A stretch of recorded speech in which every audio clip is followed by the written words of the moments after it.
আরিফ ফিরে এলো 5 বছর পর। গ্রামের রাস্তায় এক অপরিচিত যুবক এসে দাঁড়ালো। কেউ তাকে চিনতে পারল না, শুধু বৃদ্ধ মা দূর থেকে একবার তাকিয়েই কেঁদে উঠলেন, আরিফ, আমার ছেলে। সবাই অবাক। যাকে সবাই মৃত ভেবেছিল সে বেঁচে ছিল। দুর্ঘটনার পর স্মৃতিশক্তি হারিয়ে ফেলেছিল। বহু বছর চিকিৎসার পর তার সব মনে পড়ে যায়। বাড়িতে ফিরে আরিফ মাকে জড়িয়ে ধরে বলল, মা, আমি দেরি করে ফেলেছি, কিন্তু তোমাকে ভুলে যাইনি একদিনও। সেদিন গ্রামের মানুষ দেখেছিল কখনো কখনো অলৌকিক ঘটনা সত্যিই ঘটে, আর মায়ের অপেক্ষা কখনো বৃথা যায় না। পোহার আরিফ ফিরে আসার পর ভেবেছিল এবার মাকে নিয়ে শান্তিতে থাকবে, কিন্তু ভাগ্য যেন আবারও তার পরীক্ষা নিতে শুরু করল। একদিন পুরনো একটি ব্যাগ খুলে সে একটি ছোট্ট বাক্স পেল। বাক্সের ভেতরে ছিল তার মায়ের হাতে লেখা একটি চিঠি।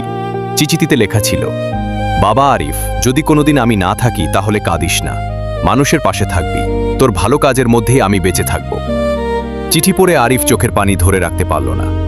সেদিন থেকেই সে গ্রামের অসহায় মানুষদের সাহায্য করতে শুরু করল। লোকেরা বলতে লাগলো, যে ছেলে এত কষ্ট সহ্য করেছে সেই আজ অন্যের মুখে হাসি ফোটাচ্ছে। আরিফ আকাশের দিকে তাকিয়ে আস্তে করে বলল, মা, তুমি নেই, কিন্তু তোমার শেখানো ভালোবাসা আজও আমার সঙ্গে আছে।